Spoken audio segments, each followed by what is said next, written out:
नमस्कार साथियों, मैं बी एल लूणा मेरे YouTube चैनल स्टडी टाइम में आपका हार्दिक स्वागत करता हूं।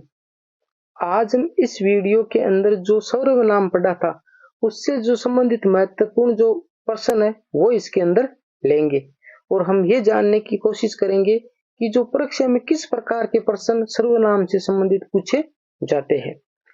तो हमारा जो आज का पहला क्वेश्चन है वो है निम्न में से लिंग भेद किसमें नहीं किया जाता है? लिंग भेद किसमें नहीं किया जाता है?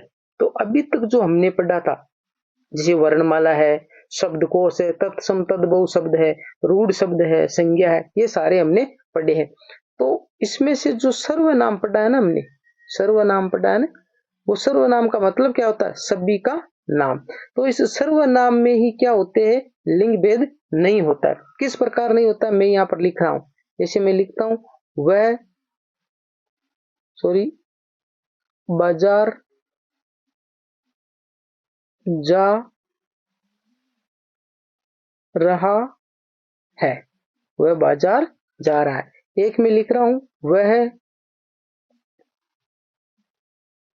बाजार जा रही है। एक तो मैंने लिखा वह बाजार जा रहा है, एक लिखा वह बाजार जा रही है। तो यहां पर तो हमें जैसे जो लिंग है ना वो क्या है? पुल्लिंग का बोध हो रहा है और यहाँ पर हमें स्त्रीलिंग का बोध हो रहा है। परंतु यहाँ पर देखो वह आया न, वह ये वह क्या है? ये वही तो है वो जो सर्वनाम है। ये वह क्या है? सर्वनाम है। और इस सर्वनाम से हम लिंग भेद नहीं कर सकते, यानी स्त्री के लिए भी वह आया है और पुरुष के लिए भी वही आया है। ठीक है, तो कहने का मतलब है हमारा इसका आंसर क्या होगा? इसका आंसर होगा सर्वनाम। यानी सर्वनाम में क्या होते हैं? सर्वनाम में लिंग भेद नहीं किया जाता है। आगे देखिए,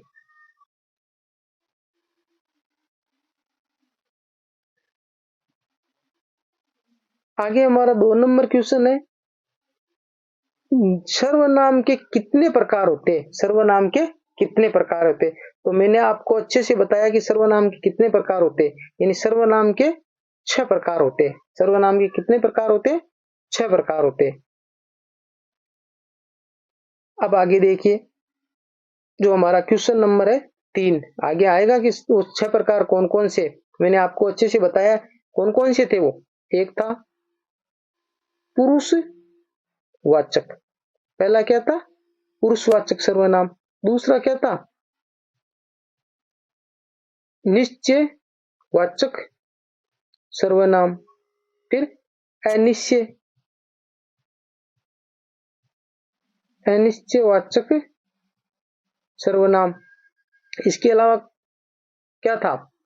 इसके अलावा था हमारा संबंधवाचक सर्वनाम, संबंधवाचक सर्वनाम।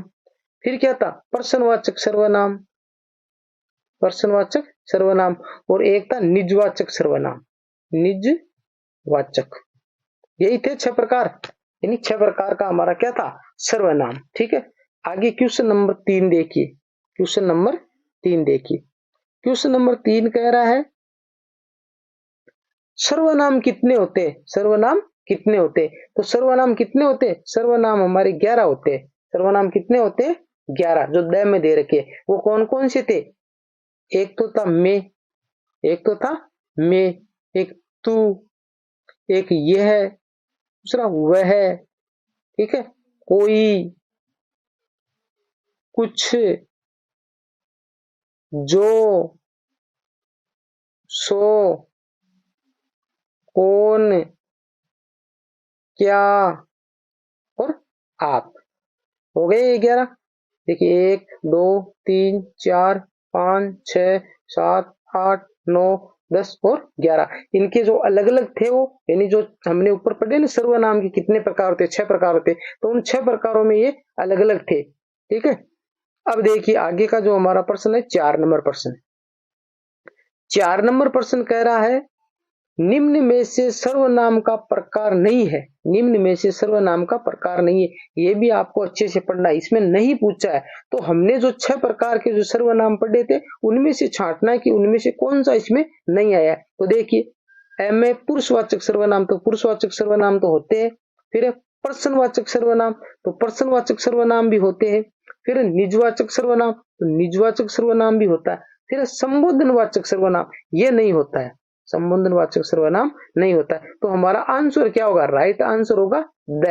राइट आंसर क्या होगा? द। अब देखिए question number 5। Question number 5, 5 number कह रहा है कोई और कुछ, कोई और कुछ किस सर्वनाम में आते हैं? किस सर्वनाम में आते हैं? तो हमने जो अनिश्चयवाचक पढ़ा था, अनिश्चयवाचक, अनिश्चयवाचक सर्वनाम है ना, उसमें क्या था? अनिश्चयवाचक सर्वनाम में था कोई और कुछ, कोई और कुछ, यही था। कोई तो क्या था? प्राणियों के लिए, और कुछ था अप्राणियों के लिए या तुच्छ प्राणियों के लिए। तो कोई और कुछ किस सर्वनाम में आते? अनिश्चयवाचक सर्वनाम में।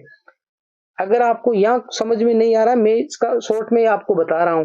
आप मेरा जो सर्वनाम वाला वीडियो है वो अगर आप अच्छे से देखोगे तो आपको पूरा सर्वनाम अच्छे से क्लियर हो जाएगा। अगर वीडियो अच्छी लगती है तो लाइक करें, ज्यादा से ज्यादा शेयर करें और मेरे चैनल को सब्सक्राइब करें। अब देखिए question number 6। Question number 6, question number 6 क्या कह रहा है? क्वेश्चन नंबर 6 कह रहा है वक्ता या लेखक, वक्ता जैसे मैं बोल रहा हूं तो बोलने वाला क्या हुआ? वक्ता। लेखक लिखने वाला अपने लिए किस सर्वनाम का उपयोग करता है? यानी वक्ता है ना वो, या लेखक, वो अपने लिए है ना किस सर्वनाम का उपयोग करता है? ए में देर का तू, तू का नहीं करता है। ब में देर का हम का नहीं करता है। स में देर का आप, तो वो आपका करता है। इसका करता है आपका। और द में देर का ये का भी नहीं करता है। तो इसका आंसर क्या होगा? इसका आंसर होगा श। फिर देखिए 7 नंबर प्रश्न। 7 नंबर प्रश्न दे रखा है पुरुष कितने प्रकार के होते हैं? पुरुष कितने प्रकार के होते हैं? ये मैंने आपको अच्छे से समझाया कि पुरुष कितने प्रकार के होते हैं। पुरुष 3 प्रकार के होते हैं। कितने प्रकार के होते हैं? 3 प्रकार के। वो कौन कौन से थे? एक तो था उत्तम पुरुष, उत्तम पुरुष। दूसरा क्या था? मध्यम पुरुष, मध्यम पुरुष। और तीसरा क्या था? अन्य पुरुष। तीसरा क्या था? अन्य पुरुष। तो ये 3 प्रकार के पुरुष होते हैं। ठीक है। अब देखिए क्वेश्चन नंबर 8, निम्न में से पुरुष का प्रकार नहीं है, पुरुष का प्रकार नहीं है, इस पे ध्यान देना। यानी जो पुरुष का प्रकार नहीं है, ये जो 3 मैंने आपको बताए ना, इनमें से कौन सा इसमें नहीं आया? देखिए उत्तम पुरुष, तो उत्तम पुरुष तो होता है। विशेष पुरुष, तो ये विशेष पुरुष नहीं होता है। तो हमारा आंसर तो क्या होगा? ब। और मध्यम पुरुष, मध्यम पुरुष भी होता है। और अन्य पुरुष, अन्य पुरुष भी होता है। तो हमारे को नहीं वाला पूछा, तो विशेष पुरुष है वो नहीं होता है। आगे देखिए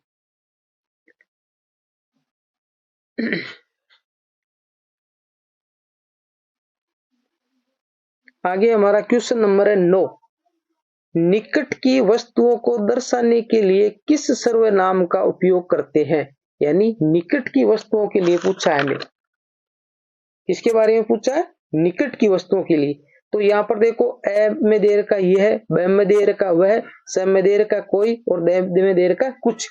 तो ये जो यह और वह है ना, ये 2 है, ये और वह। जो निश्चयवाचक सर्वनाम पढ़ा था ना मैंने, निश्चयवाचक, निश्चयवाचक सर्वनाम में 2 बातें बताई थी मैंने। एक तो ये आता है और दूसरा वह आता है। तो यह है वो तो जो नजदीक की वस्तु है, निकट, उनके लिए काम में लेते थे। और वह है वो दूर की वस्तुओं के काम में लेते थे। जैसे मैं कह रहा हूं ये पेन मेरा है, तो ये पास में रखा हुआ है। फिर जैसे कोई चीज दूर है तो हम कहेंगे वो मकान मेरा है। तो ये जो ये है ना, वो ये निकट की वस्तुओं के लिए काम में आता है। तो हमारा आंसर क्या हो जाएगा? ए हो जाएगा।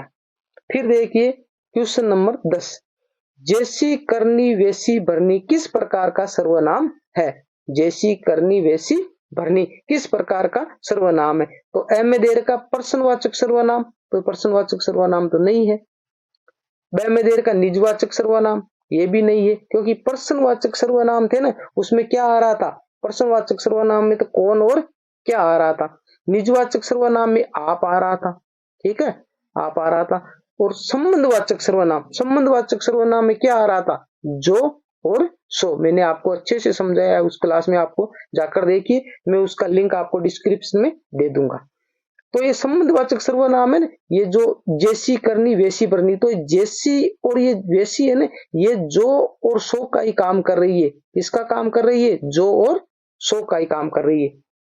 तो यहाँ पर आंसर हमारा क्या होगा? स होगा। द में देर का निश्चयवाचक सर्वनाम ये नहीं होगा।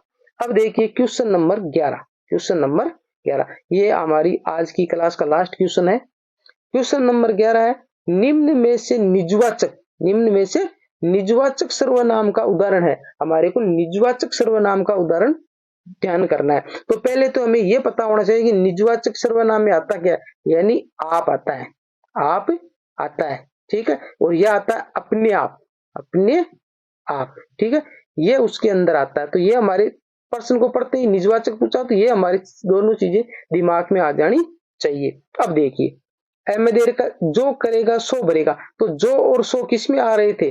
जो और सो किस में आ रहे थे? संबंधवाचक सर्वनाम में। किस में आ रहे थे? संबंधवाचक सर्वनाम में। तो ये तो होगा नहीं।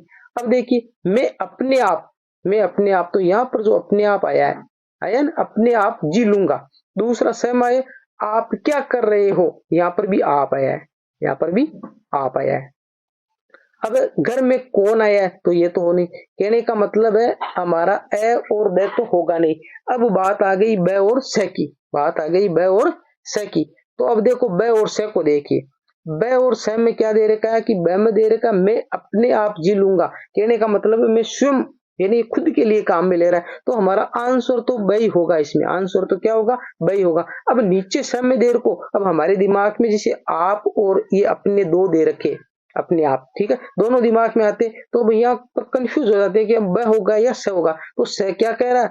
आप क्या कर रहे हो, आप क्या कर रहे हो, यानी जो प्रश्न पूछने वाला है ना वो किसी से प्रश्न पूछ रहा है। तो क्या, तो किस में आ रहा था? प्रश्नवाचक सर्वनाम में आ रहा था।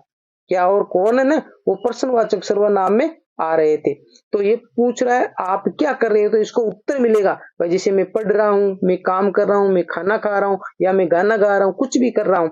तो ये इसमें तो क्या है, एक उत्तर की प्राप्ति हो रही है। तो ये तो क्या हुआ? प्रश्नवाचक सर्वनाम हो गया। तो इसका मतलब है ये तो स होगा नहीं, तो फिर आंसर हमारा क्या होगा? ब होगा। तो इस प्रकार को भी आपको दिमाग में रखना। ऐसा नहीं है कि आपने आप देखा और आप ये कर दो, ठीक है। तो ये भी आपको उस प्रश्न की प्रकृति को पढ़कर ध्यान करना होता है।